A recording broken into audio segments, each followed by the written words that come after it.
Hello friends and followers. Here's the FL-7000 amplifier all put back together.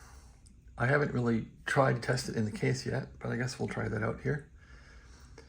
It took me like an hour to put it back together. Why? Mistakes. So these little side things have to go on first. If they don't, you can't screw them on with the covers on. So these little side corners got to go on first.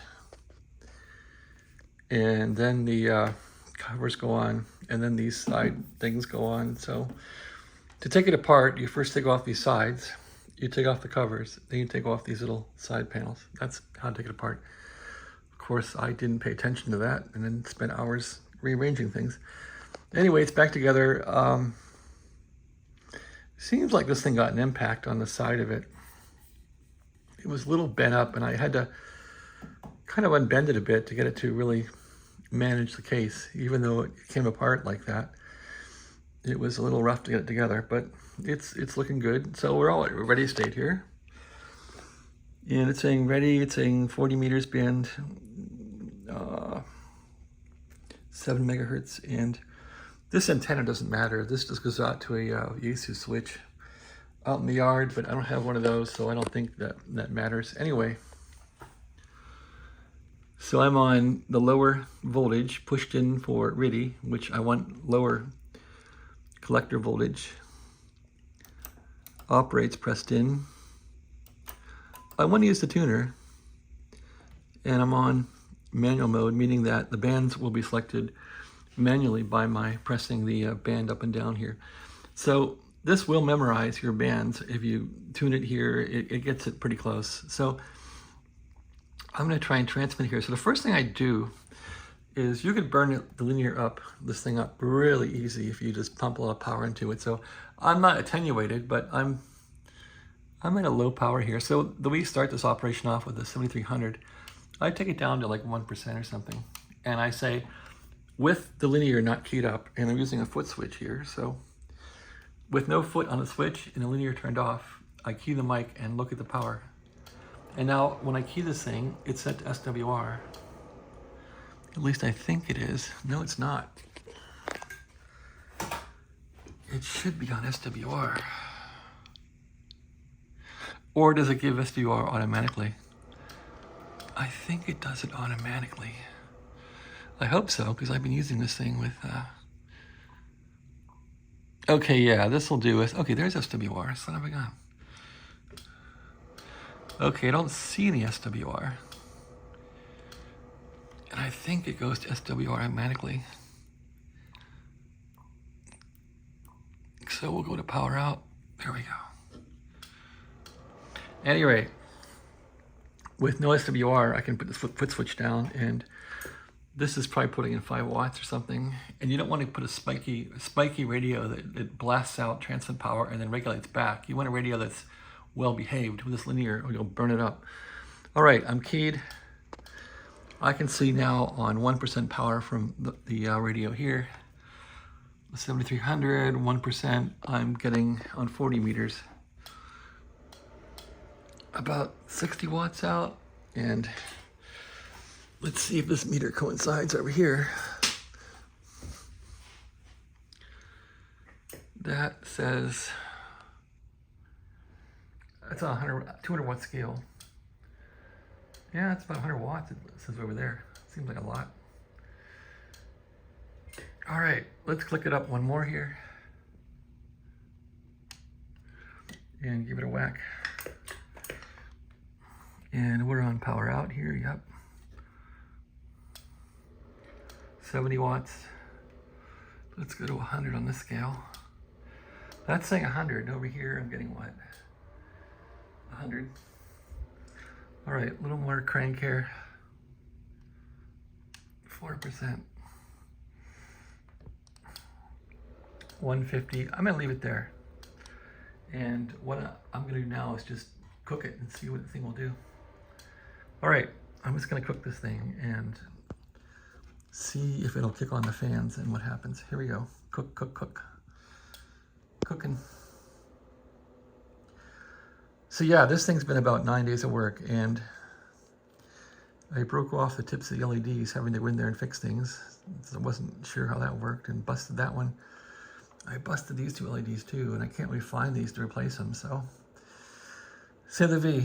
Maybe someday I'll come across them, or maybe I'll sell this thing someday too, I don't know. But it sure works nice with a 7300. Man, this is a great setup for me. My brother got me this 7300 when I was out of the hospital in November. Thank you, Alex.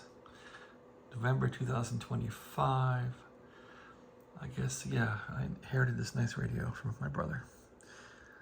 Nice gift. All right, this thing's cranking along.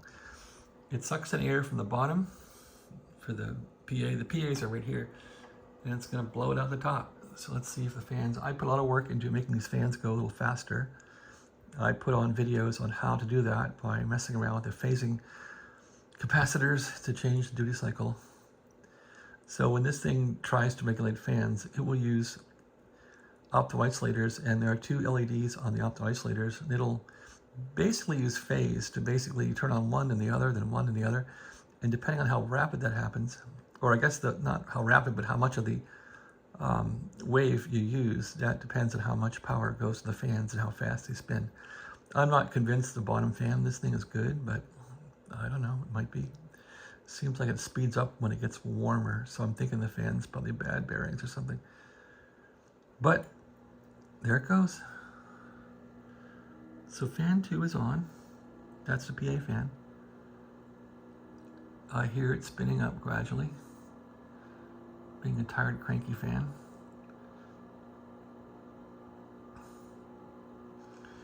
So that's what I wanted to see. Fan 2 came on. I think fan 1 for the power supply will follow eventually, but I'm not sure. I'm still transmitting here. I'm actually on FM, but I don't have any audio coming through. I just want to get a carrier onto the air here.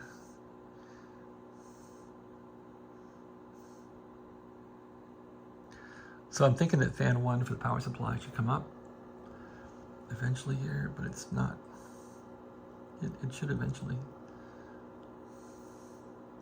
So my other test will be when I quit. Well, then if I keep this in keyed, will this thing go to 60 degrees Celsius in the finals, and then it will be into an oh shit mode? Well, no, it'll put the fans on high, super high loud fans, and then if it gets to 80 degrees, it'll be an oh shit mode, and it's going to shut down the amplifier. 80 degrees Celsius. So 40 degrees is about 104 degrees Fahrenheit, and that's when it pops on the fan. Okay, they're both on now. Now we have a fan on the power supply running and a fan on the finals running. All right, I guess I'm not going to torture the amp. This could, I don't know if it's going to burn it out or not, but I've run this test before, and it seems fine, but now that the covers are on, it's going to get less air. Definitely less air with the top cover on. But it seems like it's hanging in there. Looking for hot air. There's air coming out of there. Well, that's quite nice. I guess if I was running RIDI at 125 watts, what am I doing here?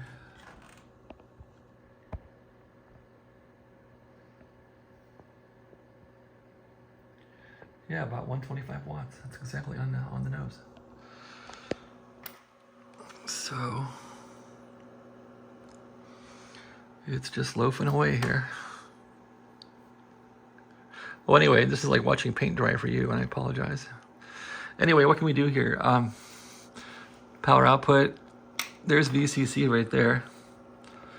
That's the voltage going into the finals, about 35 volts on collector. SWR, a little bit, but not much. There's the collector current going in, hardly anything going in at all. So, ALC, I don't have it connected. Okay, well, I guess that's it. This thing seems like it works, at least on 40 meters. I could try and talk to the AM guys with it and see if it works. I was not getting AM going through with this thing alone. It was just not working because of common mode stuff. But if this thing takes the common mode and that thing doesn't get it, maybe my AM will work now. All right, thanks for watching. Yeah, it's back on my desk, and well, it's on the desk for the first time, all put together. So something to use for content. Well, I don't do contests, but something to use for rag chewing and calling CQ on 20. So, yeah, and here's the junk pile. I'm not using that much, really. The Collins linear, I think I'm going to use the Collins linear with a tube transmitter that I might get someday. I want to get a Geloso tube transmitter, AM plate modulated tube transmitter to go with a Geloso receiver. I got to get that receiver calibrated and put back in the case. I want to get this room cleaned up. It's just a mess. There's my desk. It's still getting better, but it's still a disaster area. Yeah, so this thing is still humming along. It hasn't gone to high speed yet. There's the big mess over there. All right, I'm gonna get my foot off of here. Quit transmitting. Now, the way the amp works is it'll cool down. It's now still, the fans are on, but if you turn the amp off, it'll stay on. That's a feature of it. The fans are still cooling the amp down, and once it's cool, it will turn itself off. So Yaesu engineers back in the 90s were pretty damn smart. They still are, I'm sure. All right. Thanks for coming along for my amplifier ride here. And there's the trusty foot switch. And there's the feet. Have a nice day.